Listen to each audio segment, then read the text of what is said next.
Assalamualaikum warahmatullahi wabarakatuh.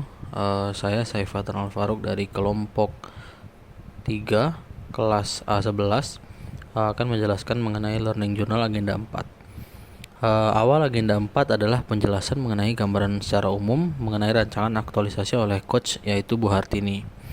Kemudian kami mempelajari bagaimana mengidentifikasi isu dan mendeskripsikan isu yang ada di sekolah.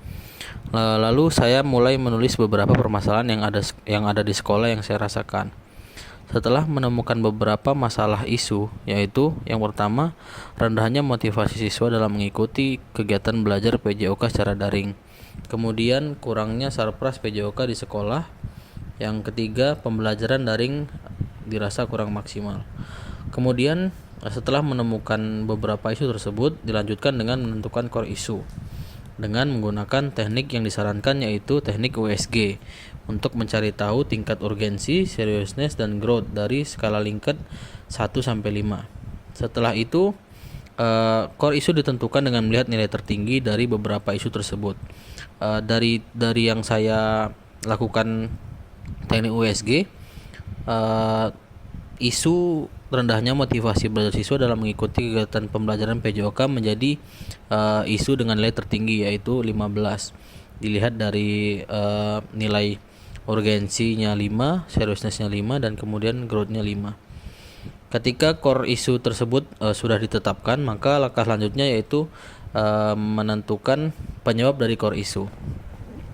Nah, untuk menentukan penyebab core isu, ada beberapa teknik yang bisa digunakan untuk mengetahui penyebabnya. Namun dari coach sendiri menyarankan untuk menggunakan teknik fishbone karena dianggap lebih mudah dan lebih gampang digunakan.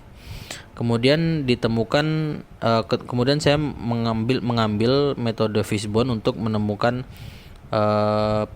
penyebab dari core issue.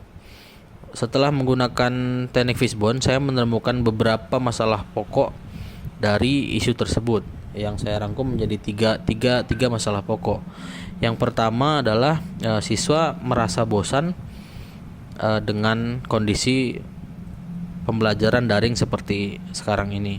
Kemudian yang kedua, materi yang hampir seluruhnya monoton yang diberikan oleh guru kepada siswa.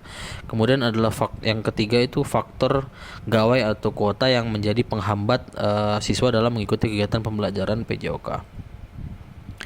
Setelah sampai di sini, kami merasa sedikit kebingungan menentukan langkah selanjutnya, yaitu menentukan gagasan kreatif. Akhirnya kelompok kami meminta untuk melakukan kegiatan coaching kepada coach dan panitia.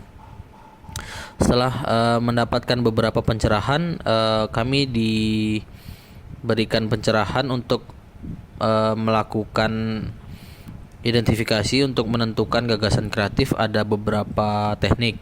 Namun di sini saya akhirnya memutuskan untuk menggunakan teknik analisis SWOT untuk menentukan gagasan kreatif.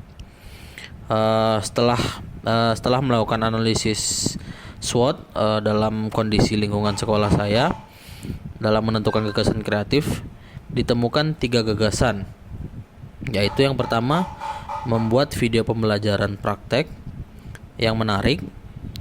Yang kedua yaitu membuat PowerPoint atraktif. Yang ketiga, memperbaiki gaya mengajar secara online. Dari 3 gagasan ini, ada 2 gagasan yang akan saya terapkan secara langsung selama nanti pelaksanaan aktualisasi, yaitu yang pertama, membuat video pembelajaran praktik yang menarik. Yang kedua yaitu membuat PowerPoint atraktif. Setelah menentukan gagasan kreatif, kami kembali kebingungan untuk meneruskan rancangan aktualisasi. Dikarenakan ada beberapa hal yang tidak diinginkan terjadi, yaitu ada musibah yang menimpa coach kami, yaitu Bu Hartini. Akhirnya kegiatan coaching terkendala seperti itu. Nah, kemudian kami melaporkan kondisi kelompok kami kepada Bu Tuti untuk mendapatkan penanganan. Namun secara langsung akhirnya Bu Tuti melakukan coaching secara langsung kepada kelompok kami. Namun Bu Tuti tidak bisa memberikan coaching secara maksimal karena beliau juga masih cukup banyak kesibukan. Setelah itu Bu Tuti mengarahkan kepada pihak panitia untuk mencarikan coaching pengganti. Akhirnya ditentukan oleh panitia yaitu atau Bu Tuti sendiri, yaitu Pak Dede sebagai pengganti coach kami untuk di agenda 4. Kemudian kalau tidak salah Pak Dede itu menjadi coach pengganti itu H-3 untuk seminar rancangan aktualisasi. Jadi ketika waktunya sudah sedikit hampir habis, Pak Dede datang di masa-masa ujung waktu gitu. Namun dengan waktu yang singkat,